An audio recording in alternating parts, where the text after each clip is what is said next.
Welcome to the D&D Fitness Radio podcast, brought to you by your hosts Don Saladino from New York City and Derek Hansen from Vancouver, Canada.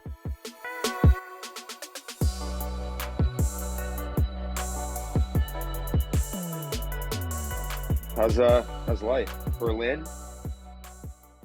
Yeah, How's I'm Denise definitely moving?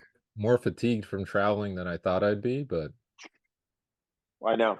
I mean, I think I'm it getting was, old. yeah, it's interesting. I think your time zone's different because you're now back another 3 hours. So you go what, 6 hours forward plus three from me? So what are you, 9 hours off? Yeah, when I first traveled there, it was an 8-hour difference, and then they had like a daylight saving thing before I came back, and now it's 9 hours. Yeah, so 8 to 9's big. I mean, for me, it was five. And that's still like, I think it was five when I went to Austria last week, 2 weeks ago. And then I think was it six in London or five in London recently, in December. Regardless, it's just, it's tough. I mean, I think it's way more hard going there. Yeah, Like going there, it's just, eastbound is harder, definitely. it's a shit show. That's really difficult. Coming back, I feel like it's a lot better actually. But no, I mean, let's talk about it a bit. What are some things that you do to try and minimize jet lag or avoid it or recover from it? Well, first, first is try not to fly economy, and because on the way I was supposed to have business class both ways, and then there was a mix up or something, and I don't know, I had to rebuy a ticket to go there, and so I was in economy, Oh God. right? And so that's whatever, 9 hours in economy, and on the way back was business class, which was good, but What airline? I was Lufthansa, It's a nice right? airline. Yeah, it was a good airline, and it wasn't too bad in economy, but the problem is I'm traveling during our spring break, and there were like tons of school kids on the Oh freaking God. plane. You know, I was sitting next to a teacher, and she's like, "Oh yeah, we're going to Italy." I'm like, "Oh, that's a great vacation for you, right? In charge of like 60 kids." But yeah, it was, I think, that makes a difference though, like, because I was in a window seat and getting up to walk around and stretch my legs, much more difficult than on the return back. And so I think little things like that that you can do to mitigate some of the problems um, will make a difference. And then when I got there, and then I didn't really sleep, because of that on the plane. So then I'm in a deficit. I get there so I leave on basically I left Sunday afternoon, and then I get there Monday at like noon, you know, and then I still have a day where I have to like deal with people and meet up with the client and um So how much did you sleep on that? How much did you sleep on that flight? So you no, went you didn't sleep at all. no, like an hour maybe I dozed off, but then and then you gotta be awake to receive your meal, and it's not like they wake you up. And anyway, so I was just like, whatever. So I tried to tough it out, which was probably dumb. I probably should have slept, forced to sleep on the plane. Um, yeah, so I was, and then it took me like 6 or 7 days to recover from the jet lag. Right, I couldn't fall asleep when I needed to, and then I'd wait, or I'd get like 4 hours in the night, and then I'd have to nap during the day, and then that just exacerbated everything. So yeah, it's tough. It's not fun. No, I remember oh my God. So I remember going over to London in December. Sorry. I've done that like three times today so far. I'm having a coughing fit. I remember going over to London in December. I was on a red eye and I probably slept 4 hours. Fortunately, the production company flying me over there, I had to lay down flat, which was nice. But Nice. it's so you pick up four out of the 3 or 4 hours out of the 6, and I think that's, the flight's probably 6-7 hours, so that's really helpful. But you still get in, and you're on just a completely different. You're fighting, to get to the evening, and I remember going to sleep, and I think 8 or 9 being like, I'm good. This is great. Like, I'm exhausted. I remember going to bed, and then I remember opening my eyes and being like, oh my God, it's the morning. I'm so happy. And I look at the alarm clock. It was 11:30 at night. And I'm like, holy shit, like, this is not going to be good, because I was awake, and laying in bed for 2-3 hours, and then having to be up with the client, early the next day. And I really think some of the advice is like that next day, you just got to grit it out. You just have to.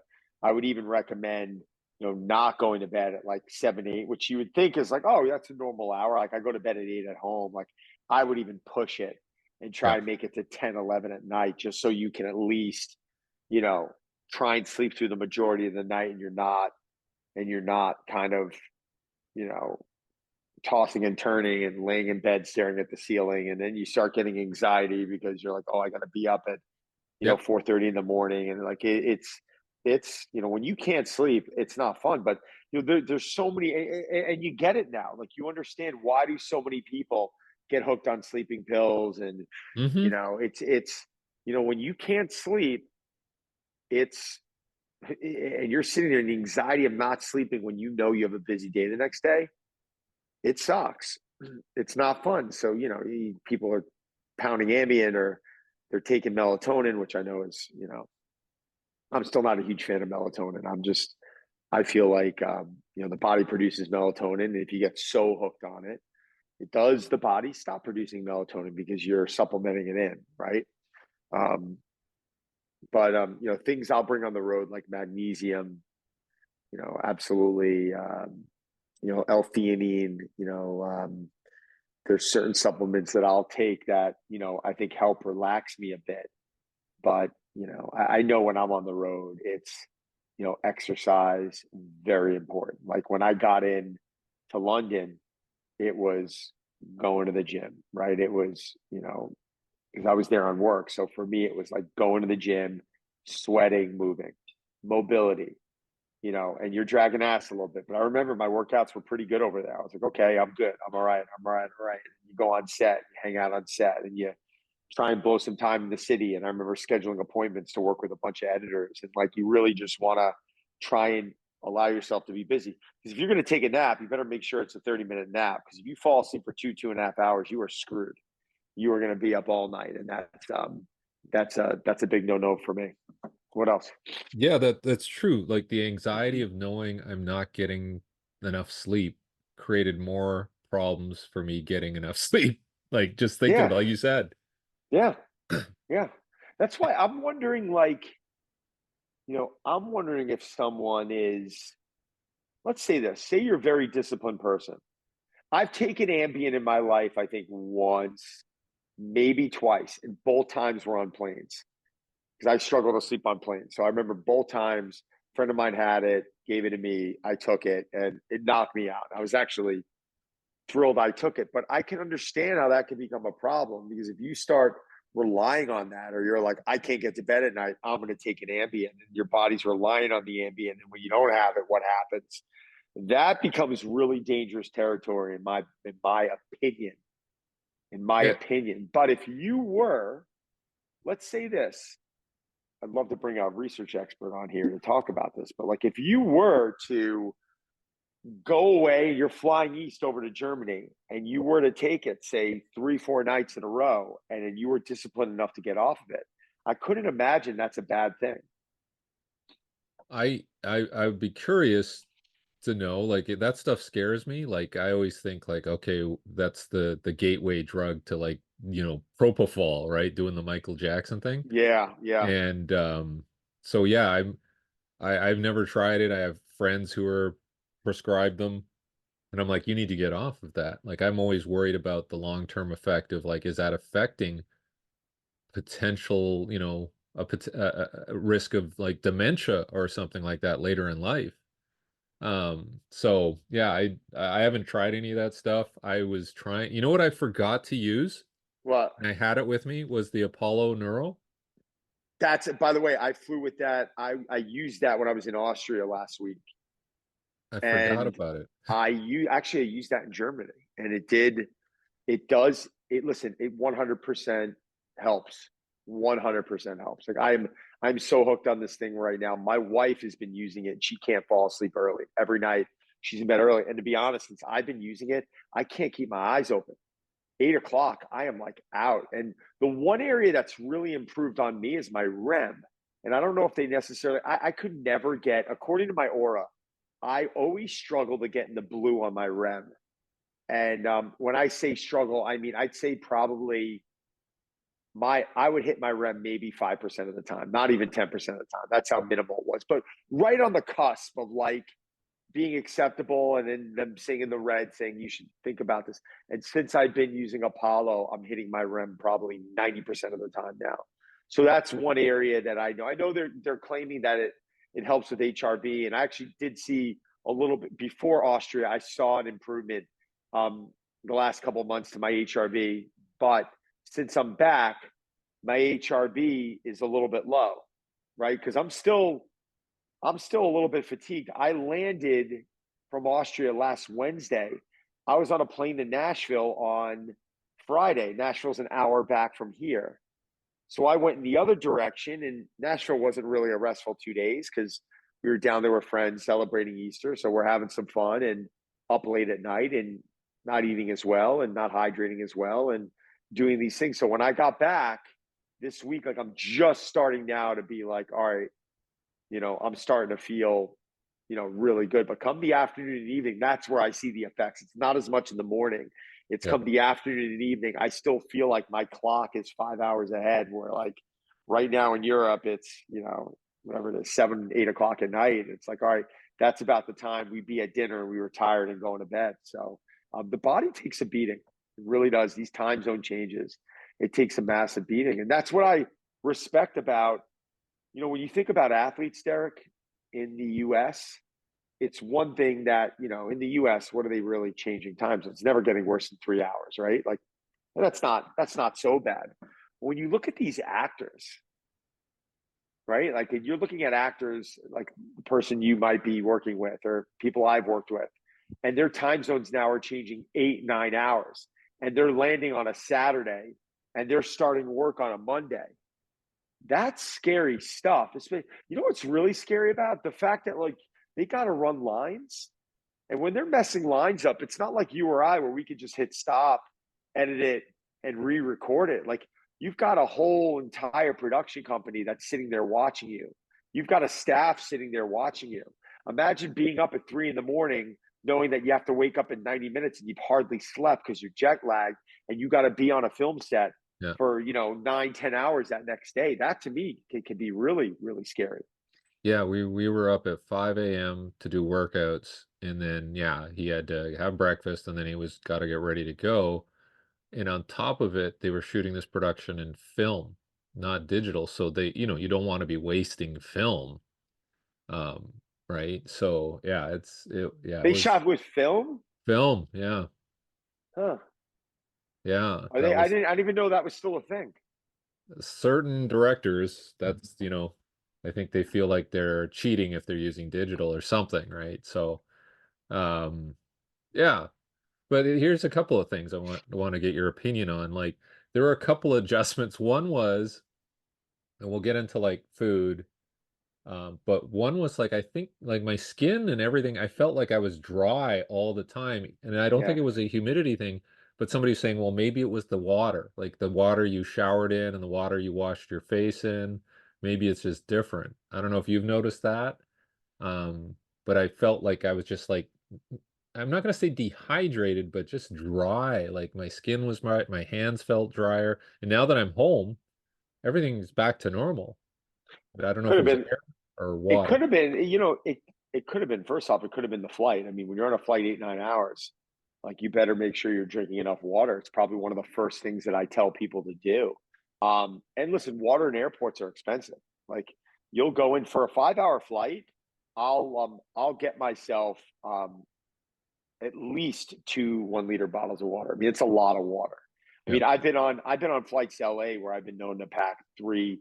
You're purchasing 3 bottles of water at, $9-10 a pop, which you're charging in the airport. $30 for water. That's ridiculous, right? But Yeah. it's still like almost a non-negotiable with me. I'm not going to not do it because I'm paying a couple extra bucks. But I think that's like the number one thing that I'm telling people to do on these longer flights. And then on top of it is like, hopefully you can avoid alcohol. I'm not a big drinker, right?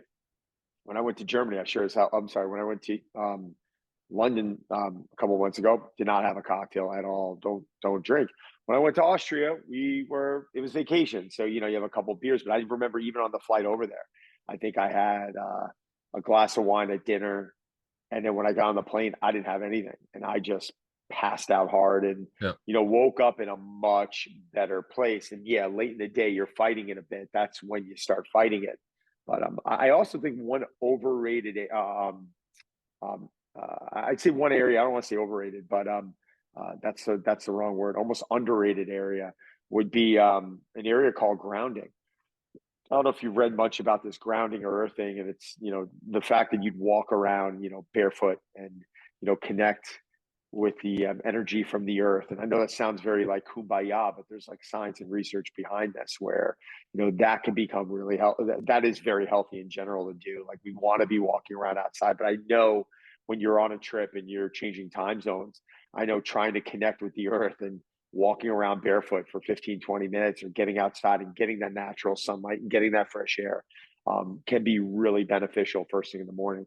It's tough to do when you're in at a ski resort and there's snow all on the ground, right? So there's areas there that aren't going to be that you're not going to be able to grab. But if you're traveling spring, summer, fall, and you have the ability, it's a warm day to get outside and walk around barefooted 15-20 minutes.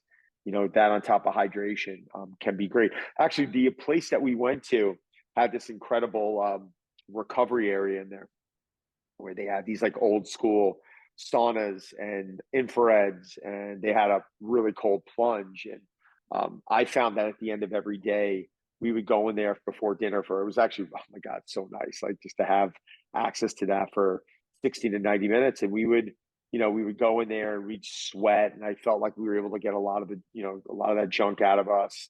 And, we would jump into a cold plunge and experience different types of hot cold contrast therapy modalities, and taking a great shower down there and getting in your clean clothes and then going to dinner. You just felt better, you just felt cleaner. So I sometimes I even tell people if they're traveling for a project and their project is a short window where they have to work and they have time during the day, try and find some recovery facility in the city that you're in where you can go and just stay active. I mean, exercising and, doing some saunas and doing some cold plunges. This is gonna, I think, get your mind and your body into a better place where you're gonna be able to recover a little bit better. This isn't gonna be, like an ultimate cure to jet lag. But I think when you start layering these modalities and these things on top of each other when you're traveling, you can eat up some good time during the day where you'd typically want to go back and take a nap, and then you would be up all night. How about food? Do you take stuff with you just in case? Like, are you packing stuff and just making sure that, okay, if it's a shit show on the other end with food, I got something?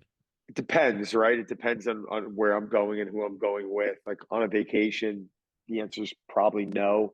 On planes, yes. Like I will pack stuff for the flights because I think that also helps with air travel, right? If I'm able to eat, higher quality things on the plane, whether it's real food or whether it's, even me packing protein powder and packing some nuts or packing some, other types of foods that I can have on the plane and mixing my water and using a blender bottle. That I think is helpful just to keep kind of protein high. And, again, supplements, like you're using this as a supplement to be able to, help with recovery and help you in a little bit more of a stressful environment, which air travel can be. So yeah, I think the air travel piece, yes. The only time I am packing stuff if I'm on the road and I'm going to be eating that way on the road is if I have to shoot a cover or something like that, which fortunately, I've shot a dozen covers. I think maybe one time I had to travel to LA for a short period of time where I had to like pack my meals. Otherwise, it hasn't been frequent enough to where I've really had to worry about it. And when I would get to those cities, I'd always research healthy eating spots. Or I'm known for like being in the Lyft car or the car service taking me from the airport to my hotel, and I'm on there on DoorDash. I'm on there on Uber Eats, and I'm checking out all right healthy eating spots. Wow, most of the time I'm placing an order as I'm in the car. How long's the ride? 30 minutes left, 45 minutes to deliver. And I'm hitting buy on that, and I'm putting a food order in. And I'll eat that meal, I'll unpack, I'll eat that meal. And then I almost feel like I've established that meal. I'm getting my blood sugar to a good point now. And then what I'll end up doing is probably, normally I'm taking a shower, and maybe going to the gym. I'll shower again after, but like that shower after the plane ride, I think really I feel like it cleanses me from all that recycled air, and being in that tight quarter for a small period of time. And then I'll go to the gym and maybe do some steady state cardio, just sweat and get things moving.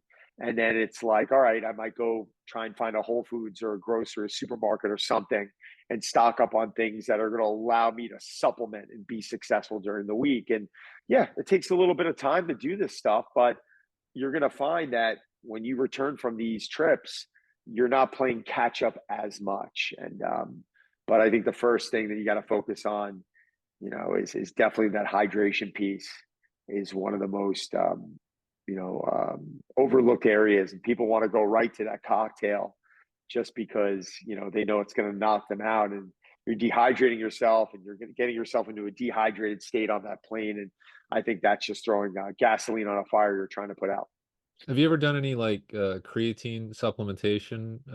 Because I'd heard that the recommendation was you take creatine before you get on the flight because it helps to retain the water Huh, in the muscle interesting. cells. No, I'm normally flying out. Most of my flights are in the morning unless I'm flying to Europe. So I'm normally taking creatine anyway first thing in the morning. I kind of make this morning elixir where I'm putting in a greens or reds powder, and I'm combining creatine with L-glutamine, and I'm mixing that in, and I'm putting that down, and then I'm having breakfast, and I'm showering, and then it's car to the airport. So when I'm normally traveling somewhere, or like, and that might be after a workout. So what in a perfect world, I'm booking my flights in the morning where I can wake up, do a little bit of work, get at least one meal in, get a workout in. And I think in a perfect world, I like to have my ride pick me up at about, 9:30, 10 o'clock. And if I'm flying somewhere in the US, if I get on a 11:30, 12 o'clock flight, where am I flying? Regional stuff, Chicago, Orlando, flights I have to take a lot, Atlanta, your Nashville, which I just was in. I just had to book another trip.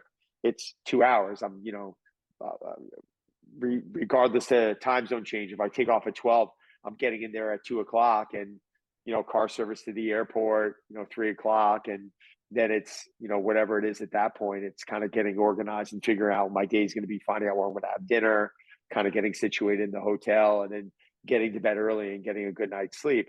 I also like booking my flights around that time because you never know what delays, right? Yeah, If I'm trying to push the day and get on a 6 o'clock flight, well, then I know I'm going to the airport about 3:30 ish, rush hour. Not a good time to be on the Long Island Expressway. And if my flight's delayed an hour, now suddenly I'm taking off at 7 instead of 6, and I'm landing at 9, 10 at night. And then I'm getting in late. And then I feel like I have to play catch up with the meal. I'm eating too true. late. And with That's true. and with and then with going out and trying to buy things that I'm going to be able to supplement into my lifestyle for the next few days that I couldn't travel with.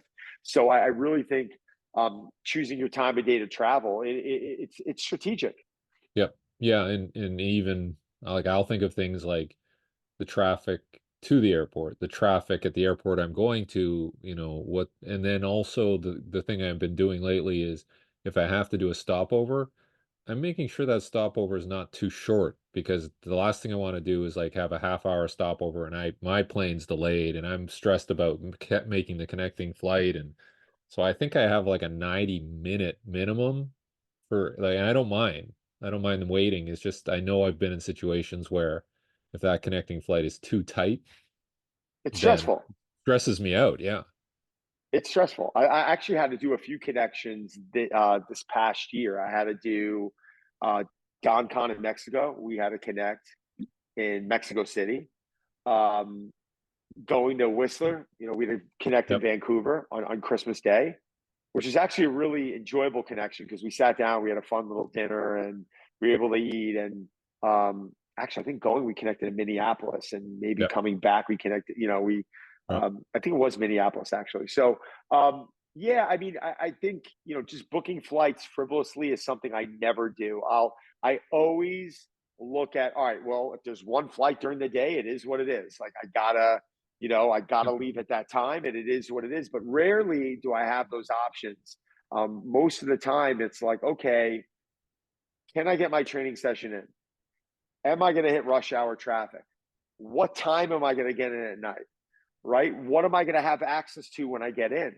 Do you ever have clients say like, "We'll book your flight," and you're like, "No, no, no, no. I'm gonna book my flight." Like I've had that happen where they want to book it, and I'm like, "No, no, no. I'm gonna tell." If they do, I tell them exactly which flight I want, Yes. right? But that freaks me out too because I've had some other people book my flights. I'm like, "Really? Like you have me leaving at this time?" And No one really. I mean, most of the companies I work with, or the people are like, "Would you like to book your flights and we'll yeah, reimburse you or whatever it yeah, is?" And I'm yeah, like, "Yeah, absolutely, I like that." Or if they have policy, they'll say, "Can you send us over the flights and we'll book it for you?" And I'm yeah, like, "Yeah, sure." What airline do you like to fly? I'm like, "I appreciate that. Thank you. Here's yeah, my frequent flyer miles." It's like yeah. there's just certain things that you like to do, and also a funny thing too is you sometimes fly into areas that I fly a decent amount. Like I think um, I don't know how you actually break flights down. If I flew 20 times last year, is that 20 round trip flights? Because then technically I was on 40 planes, right? It's Yeah. so, but I'm flying probably no more than once a month, right? Well, that's not true. Once every 3 weeks, probably on average. It's coming. I had about 20 round trip flights last year. So yeah, it's probably once every 3 weeks is the math on Yeah. that. But yeah, I think what I'll actually do sometimes is I know I have a trip to Nashville, and I have we have an appointment that Sunday that might end early, so we have a late flight booked. I'm even thinking about just using my miles and booking an early flight just to have backup because those flights go quick.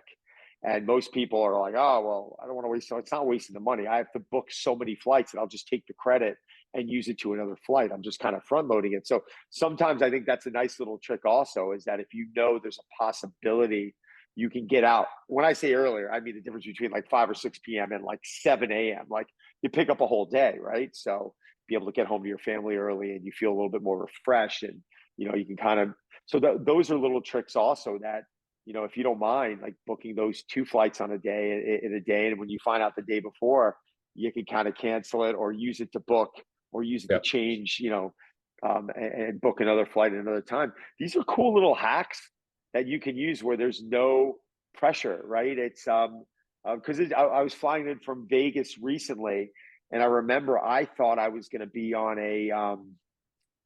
I was supposed to be on a red eye home from Vegas a couple months ago. So I went on this podcast tour. I'm on like a 10:30 or 11 o'clock flight home. And I'm like, oh man, leaving late at night. I knew my podcast was going to end at like 2 o'clock. And there was a 3:30 flight out of Vegas. So like going on the trip, I knew I was like, oh, I'm not making that 3:30 flight. And what happened was the podcast ended. When I went to my last podcast appointment, I realized it was legitimately right across the street from the airport. And I was like, oh my God, that's like, you need an hour. I have all carry bags. So what happened is I got out of the podcast at 2:10. I called an Uber, it got to me at 2:20. And I was like, listen, head to the airport. And I called up Delta and I'm like, they didn't have any flights available. They were like, one seat's available. And I'm like, can you move my evening flight to this? And the woman was like, yes. And I'm like, keep going. So I was already on my way to the airport, which wasn't far, but I got out of the car at 2:25, 2:30, and walked through security. And I was eating food at the gate at 3 o'clock. I was even able to get food, but it was just thinking that way and preparing in the future and saying to myself, sit around all day, and why am I going to waste the entire afternoon, and you know what, have to deal with an overnight flight which is going to beat me up. The reality is I took off at 3:30, and I think, what's it, a 5-hour flight, so 4:30, 5:30, 6:30, 7:30, 8:30, then you're another 3 hours forward. So yeah, I landed at 11:30, but I had checked bags, I had my ride there. I was home at 12:31, showered, in bed. A little bit different when you're waking up the next day. Like the next day, I'm waking up getting 7 hours of sleep, opposed to getting off of plane at 6:30 in the morning and feeling like complete crap. Being in a car service, coming back, who knows what goes on in the flight. And I almost felt like I was able to pick up a half a day. Yeah, yeah, doing that math is important. Here's one for you. When you have to travel, do you find that you're constantly like making adjustments of like, okay, I gotta find a place to work out. Like, and this was the case here for me, like I gotta find a gym, I gotta Yeah. What find, did you do? Where did you go? well, there was here's the situation. So the production company put some equipment in a couple of hotel rooms, right? And just Uh, it was kind of bizarre. And the equipment was right. Like there was one Mediocre. company that they got their cardio equipment from, and it wasn't Life Fitness. Although they did have a Life Fitness spin bike, but they had uh, equipment from a place that sounds like Heckno Whim, right? I'll let you figure out who it was. Right. And it was just horrible. Like it just felt horrible. Like, and so we went and found another gym locally, and they had the same, like they're primarily outfitted with the same company. Like they have the place was littered with that same company. And Well, so that's common. That's common in Europe, though. They it is, normally it have, is. yeah, yeah, And so there was like, there was some free weight stuff, and then there was like plate loaded stuff that just felt odd. yeah. Like it just felt weird, and the benches were weird, like they were too soft in spots. And anyways, I found Was it that new? Was irritating. it new? Was it new equipment? It's relatively, I'm gonna right? guess and say Techno Gym. Yes. Yeah. Yeah, I knew it. No, it's a big Italian brand, and listen, very expensive stuff, and yeah, I find with that brand sometimes it feels really good, and then I feel with other equipment there's just a big disconnect where when I'm working with Life Fitness or anything with Perform Better, it's like everything is just consistently good across the board. So I don't Yeah, feel it like was there's hit and any miss. DV. Yeah, and that's the thing about Life Fitness and Hammer Strike. There's no miss, right? Yeah. And Perform Better. There is no miss. Like it's just, but yeah, I mean, the stuff. It's sexy. It's appealing, and a lot of these people will, pay to have that in there. It's also a big European company, so yeah. So you ended up finding. So you found a couple different facilities, and did you guys pop around from facility to facility? Yeah, a little bit. And he, there were some things he preferred and some things he didn't, right? So, over 2 weeks we found a few things that worked out. And but we did a lot of stuff outdoors too because it was relatively nice. And we did a lot of like high pace walks and some running stuff too. But so that's nice if you have somebody you can work with and you can do that outdoor stuff. But certainly the gym stuff was, like I said, it was kind of hit and miss. Like I didn't want to put him on something that he felt uncomfortable on. Um, especially we had some pretty tight windows, and it's like, okay, we got to do 4 exercises. We're going to superset some things back and forth, and just finding the right piece of equipment that he felt comfortable in was a little stressful. But Did you guys find? Do you work out in pockets? Do you like say, "Hey, listen, we got 20 minutes. We're going to do something here, and then we're going to come back at 2 o'clock and do another 20 minutes there"? Are you forced into that position where you have to do that, or is that something you guys don't do much? in this case, yes, in the past, but in this case, he's in every scene and every shot Oh my god, for this particular movie. So it that's was, insane. yeah, right. And so we only had mornings for the most part, and sometimes we had a few evenings, but he was pretty beat up just with the schedule, like 12-hour days almost, right? And rehearsal, and even if he didn't have to film, they had rehearsals and meetings and script reads and all that. So it was pretty grueling. So we were doing most of our work between like 5:30 and 6:30, 5:30 to 7 In in the the morning. morning, Yeah. which I like. I prefer when I work with an actor, on set. I prefer getting up earlier with them and getting it done. I just feel like the evening, there's too many variables during the day, and most of the time they're way more tired at night than they Oh are. yeah. I can't even believe. I mean, it's unbelievable how grueling some of their schedules are. When you, if someone who doesn't understand, I'm like, okay, let's put you in front of a camera for 1 hour, reading lines in front of, you know 40, 50, 60 people, and you tell me how you feel. And also, like, sometimes I always refer to it as like having your wires crossed, right? Like sometimes I'm just like, I'm getting filmed for content. I'm just like, oh my God, I don't have it today. Or my eyes are tired, or you just feel like defeated, and you're like, holy shit, like this is going to be tough, but you got to get out that content. But can you imagine doing that on set? You don't have the opportunity to say, hey, I need a few hours, or hey, listen, not feeling good today, can't come in. Like if your client turned around and was suddenly got the stomach bug, and I was like, oh man, I feel like getting sick today. Like most people working at Goldman Sachs are like, oh hey, I'm taking a personal day today. Like these people can't. They're going into No, work. They have to grit it out. no, and I'm sure you've been in the situation where like, hey, he has back spasms. I remember we were somewhere shooting and he had pretty bad back spasm, and I'm like, I don't think he's going to be able to function. Like this could get worse. And they're like, we're spending 500 grand a day on this. Like we can't delay, right? Like we have the crew here, we have everybody here. And I'm like, okay, Yeah, man. yeah. I'm not a PT, but let's start playing with it and let's start figuring it out. Yeah, listen, there's situations where you got to do what you got to do, and you got to figure it out. And what's cool about it is how,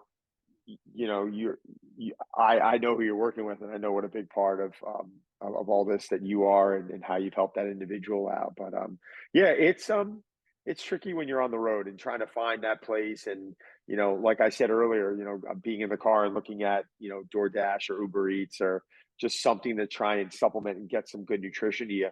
Doing the same thing with gyms. I'm mapping out how far is this gym, how far is the ride going to be. And listen, I've spoken at conferences where me and friends who I've been speaking with have gotten in Uber rides for 30 minutes to get to a gym. We were in Yep. Edmonton. It was a 30-minute Uber ride, and we had time all morning. So we went, for the Uber ride, worked out there for hour and a half. We Ubered it back. And then, we were stopping, get some breakfast, and then we're speaking in the afternoon. So that, you kind of make it fun, and you make it a little bit of an activity, but sometimes you don't have that type of time. And, And, if you and, are I'm- working, and I don't know if you have this issue, but I'm constantly stressed about the people working at the gym and if they give us some issues or the other patrons, right? Like just like, can we get our work done without being interrupted, disturbed, or whatever, some sort of potential incident? that's why I loved owning my club in the city. I mean, naturally, we don't have that problem out here, but at the club in the city, we had a policy. There was a no phone policy. There was a no autograph policy. There was a no picture policy. But I remember a couple of times I had to deal with a hotel, like a boutique hotel in the area. And they sent some people in. I look over in the corner. There's a woman sitting there with like her phone. And she's like this. And I had to go over and be like, listen, do me a favor. We don't record. She got really upset with me. Her husband came over. Like, what's the meaning of this? And I'm like, she's just recording so and so. She's like, no, I wasn't. I'm like, pull out the phone and show me. I'm not pulling out the phone. I looked at her husband. I said, do me a favor. I said, I have cameras here.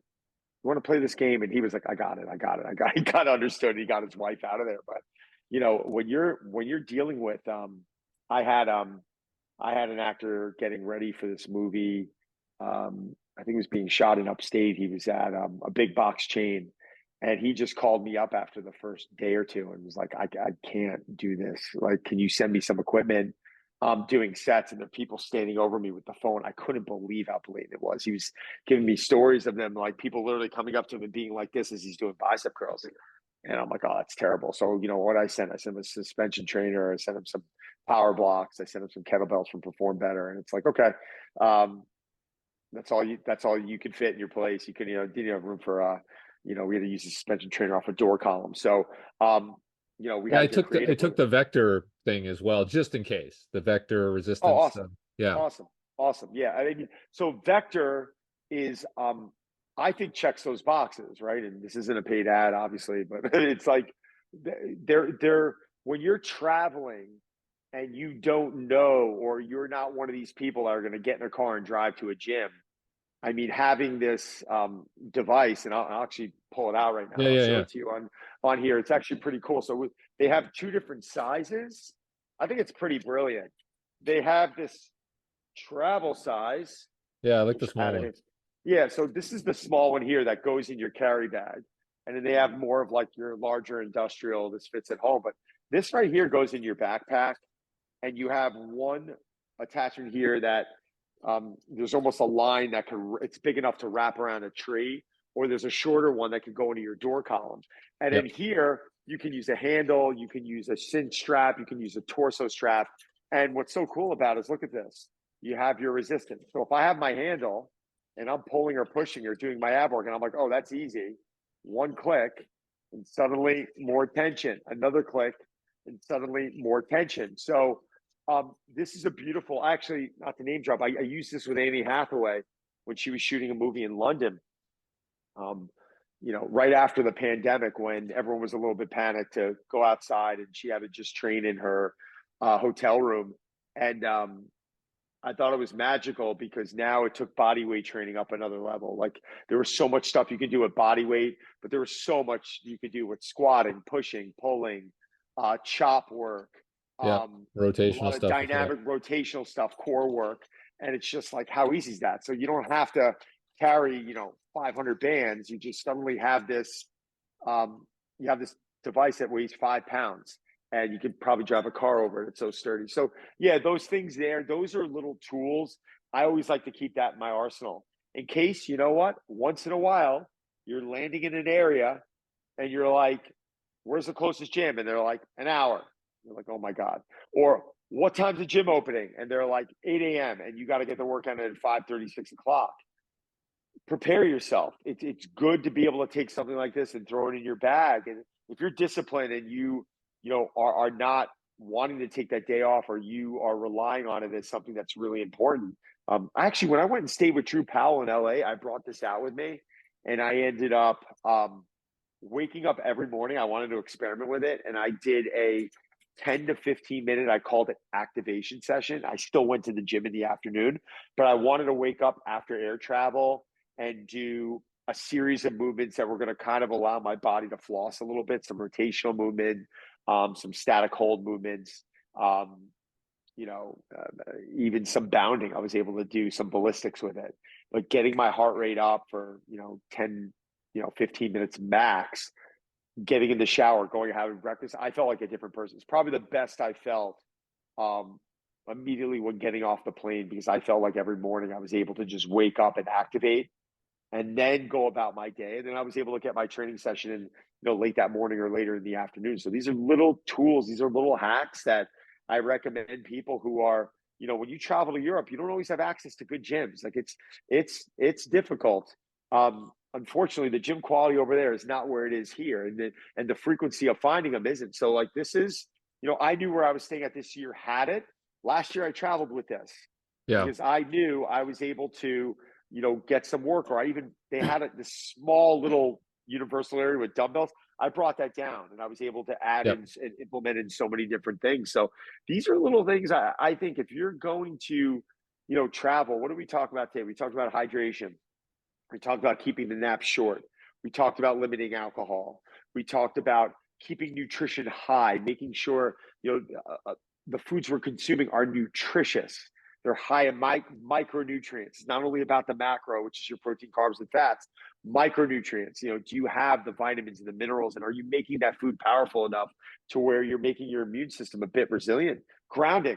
We talked about grounding, right? Walking around outside, or even if you're going to a warm spot, jumping in the water and swimming, immediately, I think is one of my favorite things to do. I mean, I almost feel like that's a way to kind of get your body connected and get in that nature and get in that natural sunlight. I think that's all really helpful. And moving your body. I mean, just something that's so important even when you're getting off a flight, like think about it, you just sat for 5, 6, 7, 8 hours. You're tired. You're not feeling well. It's probably those times when most people are like, I don't have the energy to do this. Just get up and do something, even if it's for, 10, 15 minutes. It's going to put yourself in a much better place, and you're going to be more resilient, when you focus on these things. Yeah, I use that device daily too, just like you. It was almost like a circuit that I just got into a habit of doing Right. because I Right. didn't know if I was going to be able to get my workout in when I was focusing on him or and then the other part of it was I went on runs just so I could see the city. Like, Yeah. Beautiful. right? So I just Beautiful. said, okay, well, I'm going to go over here. I got my GPS right. And I just said, okay, let's go over there. And I actually used running as a way to kind of get an idea of what the layout of the city was. I think that's brilliant. Again, I think it is important when you get off these long planes, these long flights.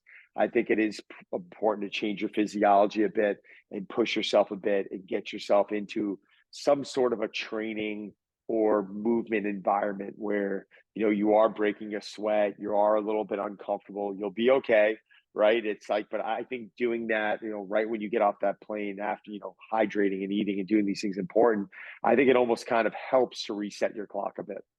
Yeah, no, that's a good name for it, reset, because I think that's what I was doing. I'm like, okay, I just sat on a plane for freaking 12 to 14 hours. I've got to make up for that. I've got to like get some fatigue into my system, force some fatigue into my system so that I can get back onto my sleep schedule.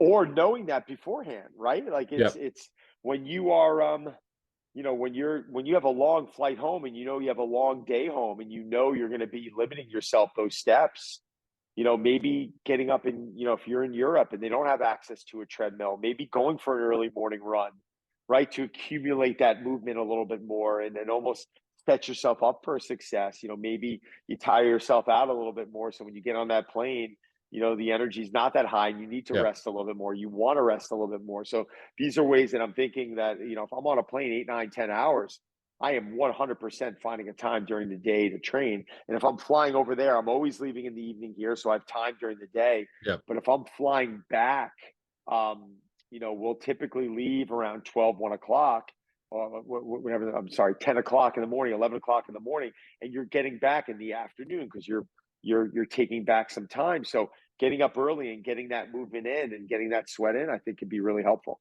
That's true. I was able to do that on both ends, do I a love it. pre-workout before. Yeah. Perfect.